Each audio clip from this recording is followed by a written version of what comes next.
Palestinian President Mahmoud Abbas has signed up to join International Criminal Court, paving the way for the investigation on Israel's possible war crimes in the West Bank.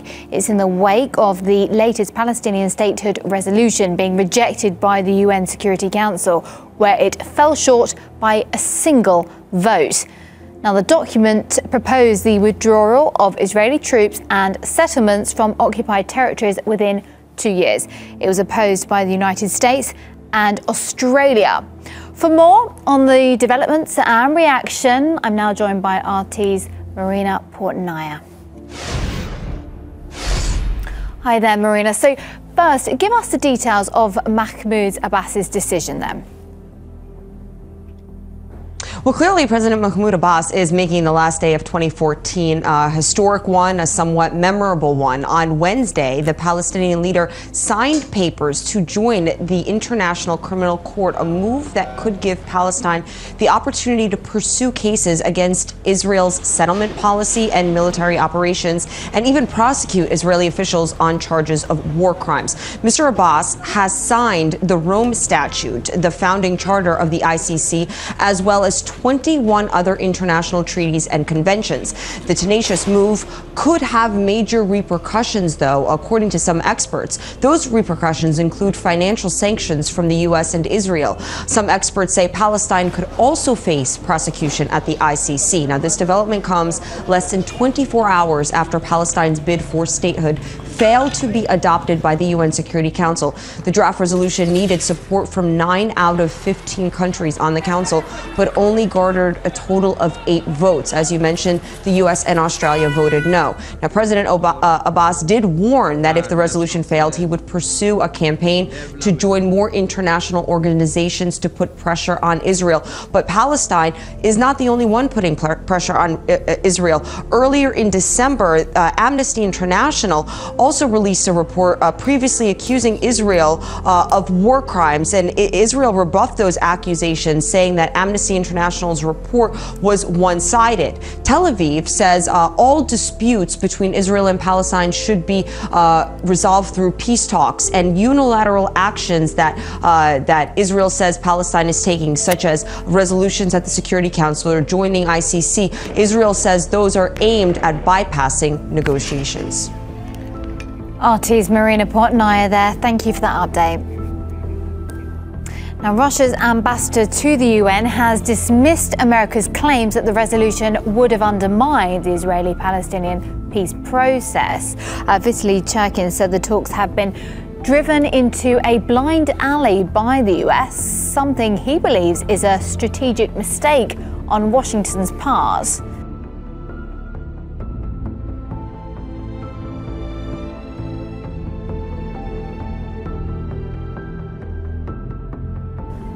The draft resolution called for Israel to withdraw from all the land it occupied in the 1967 war by the end of 2017. Ambassador to the UN Samantha Power said peace can only come from what she termed hard choices and compromises. We know that those hardships will not cease and those threats will not subside until the parties reach a comprehensive settlement achieved through negotiations.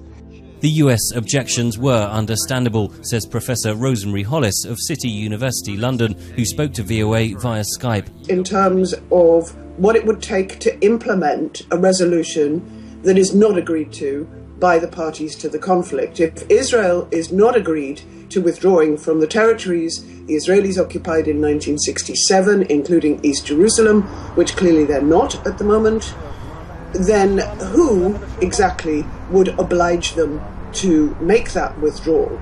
Israel called the Security Council decision a victory for common sense. We hope that the Palestinians understand that the only way to move forward with the peace process is by negotiating with Israel and not by continuing this unilateral strategy. Palestinian officials now seek to join the International Criminal Court in The Hague. Ahmed Assaf is spokesman for President Mahmoud Abbas's Fatah party. The Security Council failed in protecting the goals on which it was founded and the principles which it usually defends. Nevertheless, the Palestinian Authority can draw some positives from the vote, says Yossi Meckelberg of the London-based policy group Chatham House, who spoke to VOA via Skype from Israel. The number says that 8 members of the Security Council said yes, 5 abstained, and 2 were against. So there is a majority within even the Security Council, let alone we saw it in the General Assembly. There is a support in recognizing an independent Palestinian state. More than 500,000 Israelis live in settlements on occupied land, which most of the international community sees as illegal. Israel approved a further 250 homes in East Jerusalem last week. It claims that the settlements are consistent with international law. Tensions in the region remain high. Thousands of Palestinians attended the funeral of a 16-year-old boy Tuesday, killed by Israeli troops after hurling rocks at settler vehicles in the West Bank. An 11-year-old Israeli girl was badly wounded in a firebomb attack on her family's car in the West Bank last week. Henry Ridgewell for VOA News, London.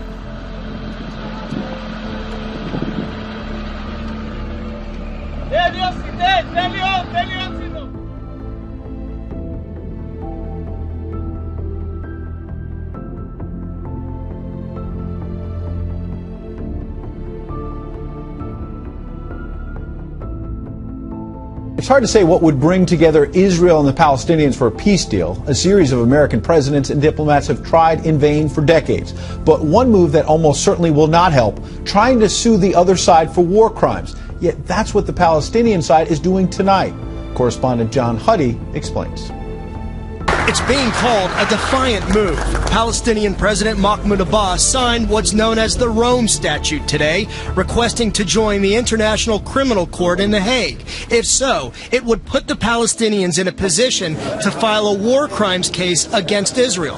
This coming a day after the UN Security Council rejected a resolution calling for Israel's withdrawal from Palestinian territory. Abbas said the Security Council has let them down on their right to have a Palestinian state. Several European countries have supported that right, including Sweden and France. And other countries voted in favor of the resolution Tuesday night, including China, Russia, and Luxembourg. But the document failed to garner the necessary 9-vote majority. The U.S. and Australia voted against it. A State Department official said the U.S. strongly opposes the Palestinians' request to join the I.C.C., calling it counterproductive. Tonight, Israeli Prime Minister Benjamin Netanyahu criticized the Palestinian move, writing in a statement, quote, "It is the Palestinian Authority, which is in a unity government with Hamas, an avowed terrorist organization that, like ISIS, perpetrates war crimes, that needs to be concerned about the International Criminal Court in The Hague." The push to join the International Criminal Court is not a done deal. The ICC's prosecutor must approve the application and any war crimes investigation. If the Palestinians do join the ICC, it would also open the door for Israel to file countercharges of war crimes committed against Israelis. Ed? John Huddy in Jerusalem. Thank you, John.